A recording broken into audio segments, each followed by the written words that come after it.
আমি আমার ভিডিওর টাইটেলটি বুঝে শুনে জেনে দিয়েছি। কেন জেনে দিলাম?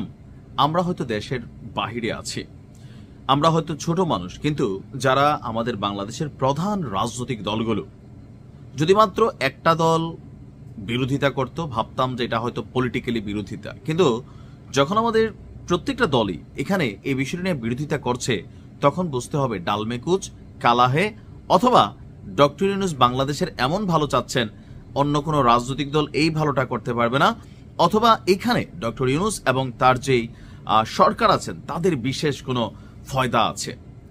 17ই নভেম্বর খুবই গুরুত্বপূর্ণ একটা দিন ছিল, সারা বাংলাদেশের ফোকাস ছিল শেখ হাসিনার রায়ে।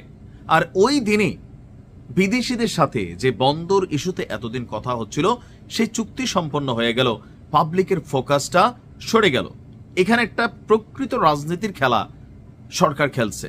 চুক্তিগুলো এমন দিন হইল যে আপনার একটা ডেনমার্কের কোম্পানি, খুবই প্রভাবশালী এবং কি স্বনামধন্য কোম্পানি মার্স্ক, আপনারা দেখবেন যে কন্টেনারের মধ্যে লেখা থাকে, কোম্পানি খারাপ না, তবে যেই লম্বা সময়ের চুক্তি হয়েছে 33 না 30 বছর পরে আরো বাড়ানো যাবে 15 বছর, সেই বছর কিন্তু আমরা বাঁচতাম না, এটা বিদেশিদের হাতে থাকবে, মালিকানা বাংলাদেশের কিন্তু পরিচালনাটা বিদেশিদের হাতে। এখন এটা যদি ভালোর জন্য হয়ে থাকে তাহলে এই যে রাজনৈতিক দলগুলো সরকারকে বলতেছেন যে আপনি গোপন এজেন্ডা এখানে বাস্তবায়ন করতেছেন, আপনি এখানে গোপনে কিছু করে ফেলতেছেন, তো এই কথা বিএনপির পক্ষ থেকে বলা হয়েছে, অন্যান্য দলগুলোর থেকে, কিন্তু সর্বশেষ জামাত ইসলামও বলছে যে লালদিয়া এবং পানগাঁও বন্দরে বিদেশি বিনিয়োগের যে চুক্তি সেটা অস্বচ্ছ এবং কি গোপন। কেন এই বক্তব্য দিয়েছেন এমনকি উদ্বেগ প্রকাশ করেছে জামাত ইসলামী। বন্দর কার্যত বিদেশিদের হাতে তুলে দিয়ে দেশীয় স্বার্থবিরোধী পদক্ষেপ নিচ্ছে আপনার ডক্টর ইউনূস সরকার। আর এই মন্তব্য করেছেন জামাত ইসলামের সহকারী সেক্রেটারি জেনারেল মোহাম্মদ শাহজাহান। তিনি বলছেন যে চট্টগ্রাম বন্দরের বিষয়ে তাড়াহুড়ো করে অস্বচ্ছ গোপন কোনো পদক্ষেপ নেওয়ার সুযোগ নেই। চট্টগ্রাম বন্দর অর্থনীতির প্রাণকেন্দ্র, নিরাপত্তা, সার্বভৌমত্ব, স্বাধীনতা, এই স্পর্শকাতর ইস্যুগুলো এই বন্দরের সাথে সম্পৃক্ত। কোনো দরপত্র ছাড়াই পতিত স্বৈরাচারের আত্মীয় স্বজনের সঙ্গে সম্পৃক্ত বিদেশি কোম্পানিকে নিউমোরিং কন্টেইনার টার্মিনাল তুলে দেওয়ার যাবতীয় ষড়যন্ত্র চলছে। তো পতিত স্বৈরাচার তো আওয়ামী লীগ সরকার, তো ডক্টর ইউনূস কেন আওয়ামী লীগ সরকারের পথে হাঁটতেছে? এখানে ওনার ইন্টারেস্টটা কি? আওয়ামী লীগ নয়তো দেশ বেচা দিয়েছে বিদেশের কাছে, আমরা বুঝলাম, কিন্তু ডক্টর ইউনূস কেন হাঁটলেন? এমনকি যথেষ্ট তাড়াহুড়ো করে। আর এত বড় গুরুত্বপূর্ণ একটা সিদ্ধান্ত, একটা ইন্টারিম সরকার যারা এখন পর্যন্ত একটা নির্বাচন ঠিকমতো করার মতন অবস্থান নাই, মব কন্ট্রোল করতে পারেন না, অনেক কিছুই পারেন না, অর্জন আছে তবে মোটা দাগে বড় কোনো অর্জন নাই।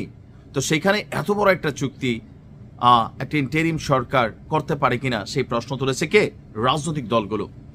বন্দর দেশীয় ব্যবস্থাপনা পরিচালনায় 3 দফা প্রস্তাব দিয়েছে জামাত। বিবৃতিতে বলা হয়, দেশীয় ব্যবস্থায় বন্দরের উন্নয়ন সম্পন্ন করুন, একান্ত প্রয়োজন হলে দক্ষ এবং অভিজ্ঞ বিদেশি জনবল নিয়োগ দিন এবং তাদের মাধ্যমে দেশীয় জনবলকে প্রশিক্ষিত করুন। আমার কাছে এই লাইনটা পছন্দ হয়েছে যে ঠিক আছে, আমাদের কাছে সিস্টেম নাই, তো তাদের মাধ্যমে আমরা সিস্টেম কিনি।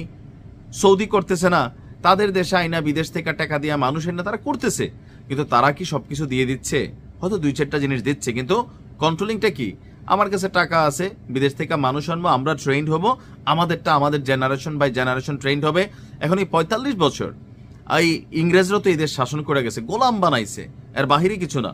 কোম্পানি স্বনামধন্য প্রায় 60টির বেশি দেশে ডেনমার্ক আপনার কাজ করে, কিন্তু তাদের সম্পর্কে ওরকম অ্যালার্জি নেই, কিন্তু ভেতরে হয়তো অন্য কিছু আছে। জামাত বলছে যে উন্নত মানের যন্ত্রপাতি সহ যাবতীয় উপায় উপকরণ ক্রয় করুন, তা সম্ভব না হলে আন্তর্জাতিক দরপত্রের নীতিমালা অনুসরণ করে জনগণকে অবহিত করে বিদেশি অপারেটর নিয়োগের চুক্তি করতে হবে। খুব সুন্দর মন্তব্য দিচ্ছে, আমার হচ্ছে ভালো লাগছে যে এটা কেন নিয়োগপত্র হইল না, কেন এটা টেন্ডার পত্র হইল না, আসলে সিস্টেমটা কি? যে আওয়ামী লীগ রেখে গেছিল এই সিস্টেম কি এখন আইসে যে উপদেষ্টাদের বিরুদ্ধে কোটি কোটি টাকার দুর্নীতির গল্প, যে এরাই কি আসলে কামসাইরা দিতেছে? ডক্টর ইউনূস কি জানেন নাকি পেছনে কোনো শক্তি কাজ করতেছেন যেটা তিনি প্রকাশ করতে পারতেছেন না? বা দায়ভার তো ওনার উপরে আসতেছে যে তলে তলে 2 নাম্বারই করতেছে। চাঞ্চল্যকর তথ্যই তো এগুলো নাকি? জামাত যে প্রস্তাবগুলো দিচ্ছে প্রত্যেকটা সুন্দর প্রস্তাব, বিএনপি যা বলছে সেটাও কিন্তু প্রস্তাবটা সুন্দর। এত সুন্দর প্রস্তাব সরকার গ্রহণ না করে হঠাৎ করে এত বড় মোটা দাগে এই যে কাজগুলো করছে, সেটার পিছনে কি আসলে কি?